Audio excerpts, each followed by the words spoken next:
Hello 10th class, how are you all? We have finished the chapter numbers 5, 6, 100 usage, second part. This is the 6th chapter written by Al Basor Istor. And the question answer of this chapter already sent to you. After then, the second part is the poem written by Walt Whitman. The title name is Animals. The poems about an animal. In this poem, the Walt Whitman also discussing about the animals. In the top, the poet tells us that he feels more at home with the animals than human, whom he finds complicated and false.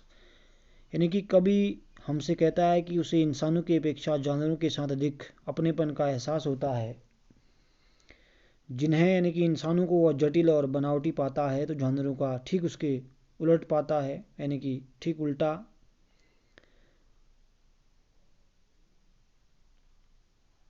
I think I could turn and live with animals. They are so placid and self-contained. I stand and look at them long and long. क्या कहा गया है? पहले की 4 लाइनें देखना. I think I could turn and live with animals. They are so placid and self-contained. I stand and look at them long and long. यानी कि कभी कहते हैं कि मैं सोचता हूँ कि मैं घूमूं, अपने अंदर परिवर्तन करूं अर्थात, और जानवरों के साथ रहूं. वे बहुत शांत और संयमी होते हैं. मैं खड़ा होकर उनको काफ़ी लंबे समय तक देखता रहता हूँ. वॉल्ट व्हिटमैन का कहना है कि मैं सोचता हूँ कि मैं अपने अंदर परिवर्तन करूं और जानवरों के साथ रहूं. वे बहुत शांत होते हैं और संयमी होते हैं. 2 शब्द इधर आए हैं, Placid and contained. Self contained जो है, मैंने कहा कि ये सेल्फ कंटेन्ड जिसको बोलते हैं, कंट्रोल्ड संयमी. प्लेसिड में शांत होता है. अर्थात कवि का कहने का मतलब है कि जानवर इंसान से ज़्यादा शांतचित्त और आत्मसंयमी होते हैं. हम उनसे बहुत कुछ सीख सकते हैं, ऐसा वॉल्ट व्हिटमैन का मानना है. उसके बाद आगे देखना. They do not sweet and wine about their condition. They do not lie awake in the dark and weep for their since. They do not make me sick discussing their duty to God.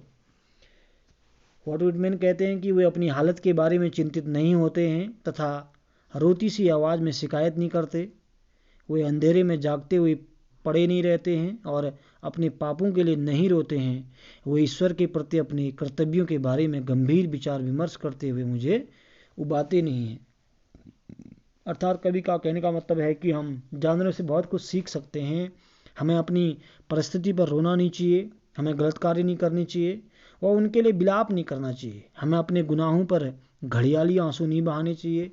हमें ईश्वर के प्रति अपने कर्तव्यों के बारे में उबाऊ विचार विमर्श करने के बजाय व्यवहार में अच्छी बातों को अपनाना चाहिए. ये दूसरे वाले पैरे में कहा गया है वॉल्ट व्हिटमैन के द्वारा, ड्यूटी टू गॉड तक.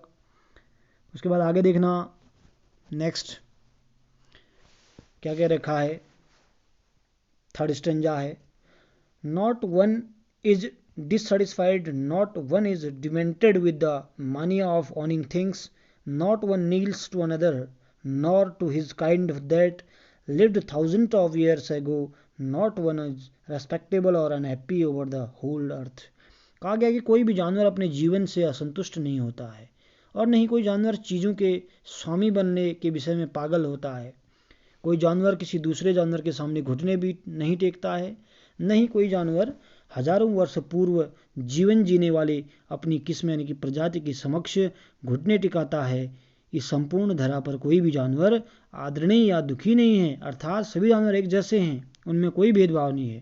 कहने का मतलब क्या है कि जानवरों में भौतिक सुख की लालसा नहीं होती है और नहीं वह ऊंच नीच का कोई भाव रखते हैं. कोई भी जानवर अपने जीवन से असंतुष्ट नहीं होता. नहीं कोई जानवर चीज़ों के स्वामी बनने का या फिर मालिक बनने के विषय में पागल होता है. कोई जानवर किसी दूसरे जानवर के सामने घुटने भी नहीं टेकता. नहीं कोई जानवर हजारों वर्ष पूर्व जीवन जीने वाले अपनी किस्म यानी कि प्रजाति के समक्ष घुटने टिकाता है। इस संपूर्ण धरा पर कोई भी जानवर आदरणीय या दुखी नहीं है, अर्थात सभी जानवर एक जैसे हैं, उनमें कोई भेदभाव नहीं है। अर्थात जानवर में भौतिक सुख की लालसा नहीं होती है और न ही ऊंच नीच का कोई भी भाव जानवरों के बीच में रहता है। तो आगे देखना, सो देशो their relations to me and I accept them. They bring me token of myself. They evince them plainly in their position. I wonder where they get those tokens. Did I pass that way huge times ago and negligently drop them? यानी कि इस प्रकार से वे मेरे प्रति अपना संबंध दिखाते हैं और मैं उनको स्वीकार करता हूँ। वे मेरे पास स्वयं के उपहार लाते हैं, वह उन उपहारों को मानवीय गुणों को अपने अधिकार में स्पष्ट दिखाते हैं। अर्थात आज भी जानवरों में सरलता, निष्कपटता और आत्मसंतोष जैसे गुण क्या हैं, स्पष्ट रूप से दिखाई देते हैं। मैं जानने का उत्सुक हूँ कि उन्हें उपहार कहाँ से प्राप्त होते हैं। आई वंडर कहते हैं, यानी कि कभी कहता है आई वंडर, मुझे बड़ा आश्चर्य होता है। They got these tokens, did I pass that way huge times ago and negligently drop them? कहने का मतलब क्या हुआ कि मैं यह जानने को उत्सुक हूँ कि उन्हें ये उपहार मानवीय गुण कहाँ से प्राप्त होते हैं। क्या मैं बहुत समय पहले उस रास्ते से गुजरा था जहाँ मैंने उन्हें उपहारों को असावधानी पूर्वक गिरा दिया था। अर्थात कभी हैरान है कि उसने अभी तक जानवरों से सीख क्यों नहीं ली। ये इतना आज ये पोयम है वर्ट विटमैन की, इसको लिया गया है वर्ट विटमैन के सॉन्ग ऑफ माई सेल्फ से, यानी कि लीव्स ऑफ ग्रास। कुछ वर्ड मीनिंग्स इसमें आए हैं, आपको देखने हैं। टर्न शब्द है, टर्न को जानते हैं आप, घूमना। प्लेसिड मैंने बताया शांत। सेल्फ कंटेंड एक शब्द आया है, उसको बोलते हैं आपका संयमी। उसके बाद दूसरे वाले उसमें देखो पैरे में, स्वेट मैंने बताया पसीना, ठीक है ना। उसके बाद आपका पसीना, स्वेट मैंने व्याकुल होना होता है यहाँ पर। वरी और फील एंजियस बोलते हैं, चिंतित होना कह सकते हो, ठीक है ना।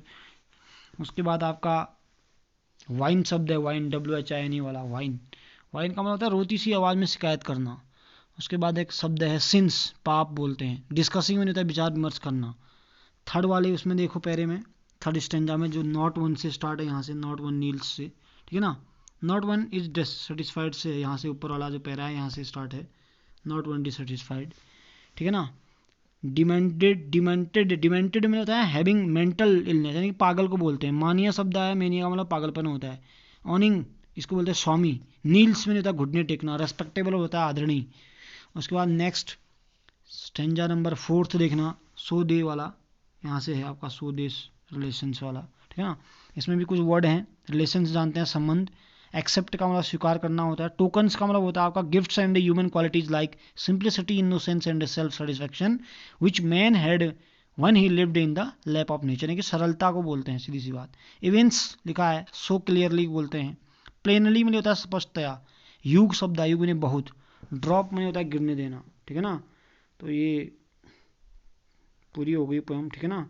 नीचे कुछ राइटर के बारे में लिखा है। वर्ट विटमैन 1819 में जन्म हुआ है, 92 में इनकी मृत्यु हुई है। Is a major figure of early American poetry. American poetry में बहुत ज़्यादा योगदान है इनका। In an age of one all the poetry was rhymed and metricals, यानी कि लयबद्ध तरीके से इन्होंने वो कर रखा है। तो इसके वर्ड और मीनिंग करने हैं आपको आज, ठीक है ना। वर्ड मीनिंग करने हैं और सिनोनिम लिख सकते हो तो सिनोनिम लिखना। और जो क्वेश्चन आंसर है उनको नेक्स्ट वीडियो में आपको मैं फिर भेजूँगा, ठीक है ना।